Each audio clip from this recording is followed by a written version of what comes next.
Hi, welcome to How to RPG, which is how to role-playing games. But look, today I would like to talk about skeletons, not so much robots, but skeletons, and combat tactics, and the sorts of things you might like to know. So what we'll do is we'll go over their special abilities, how they fight, and how you go about defeating them. And I think that's pretty much going to cover all the things you would need. Skeletons don't rely on any special abilities, so they don't actually have any special abilities as such. But they do have immunity to poison. So if you try to poison them, it's not going to be effective because skeletons are undead. And essentially, they are dead creatures, okay? They are dead things. Skeletons are vulnerable to bludgeoning damage because they're made of bones, and bones are fragile when they dry out, and these bones are dried out. You can actually smash them with something that's like a mace or a stick. You can smash them a lot more efficiently than trying to use an edged blade. Skeletons don't rely on air, food, drink, okay, or they don't have to sleep, they don't have to rest. Another factor that comes into the skeleton is they have dark vision, although it's not clear what senses they actually have and how their dark vision or their vision works in the first place because they have no biology. This creature is, in fact, a more magical creature. A mode of operation is magical in nature, and necromancy is certainly part of that. So now we have skeleton combat tactics. What are the tactics that the skeleton actually uses? Skeletons will attack with a short bow or a short sword, but they will use anything they can pick up. It's not like they are restricted to just those weapons. They could use anything. Skeletons don't have special abilities or features, as I stated, but they don't need to rest. And they can survive in environments that a living creature can't survive in. So you can place them under the water, you can place them in a section or environment like a volcano where it's very hot and there's toxic fumes. You can place them in places that normally your player characters can't survive in. So that's what makes them quite useful. Skeletons fight living creatures to the death. They do not flee a battle unless they have something like turn undead, that ability forced upon them, okay? Turn undead would force them to flee, but otherwise they will fight to the death because, remember, they're already dead, and what powers them is not the spirit that originally existed within the body, it is a dark force. Skeletons use very basic tactics with nothing very complicated. If a skeleton is at distance, it will use its short bow, unless it's forced into melee combat. Skeletons don't use cover to protect themselves unless instructed by their creator or necromancer that actually controls them. Otherwise, they'll simply stand out in the open and attack you.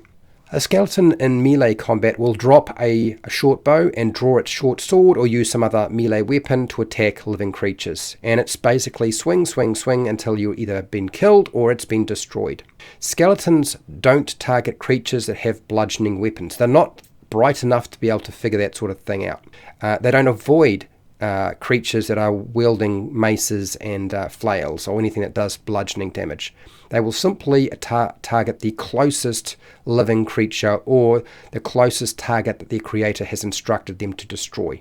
And this is simply because they're not concerned about their destruction. They simply fight until or do whatever action has been required of them until they have been spent. Something like the dodge action, grappling, shoving, grabbing, disengage, hide actions, they don't usually get used by a skeleton or any kind of specialized action that your player characters might be using. They keep it pretty simple. So very easy to run in a game. Not that exciting, unfortunately. But here are some things to sort of consider in terms of trying to defeat the skeleton. And often skeletons aren't that difficult to defeat.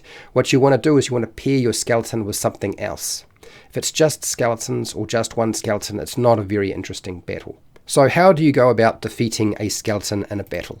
Well, skeletons can't be bribed, they can't be bargained with. So if you're going to try to bribe them with money, it won't work. If you're going to bargain with them, they don't really communicate that way because they have a single driving force, okay? And that force is to kill other living creatures. You can't actually talk to a skeleton because they can't speak. They can only understand the language they knew while they were alive, and that's it. Skeleton bones are fragile, so bludgeoning weapons, as I said before, are more effective, and so you want to smash them with something that you can actually do bludgeoning damage with, or actually crack those bones. Something like a cleric or a priest with turn undead or destroy undead abilities works remarkably well, and that's why they are there in the game in the first place. If you're playing any kind of D&D clone or D&D, turn undead. Now the paladin's turn the unholy ability for the Oath of Devotion works a little bit like the turn undead feature. It's also very effective. Destroying the creator or necromancer that animated those skeletons will not stop the skeletons attacking you, okay? Remember, if you don't give them instructions, they will simply go after and attack living creatures. That's how it works.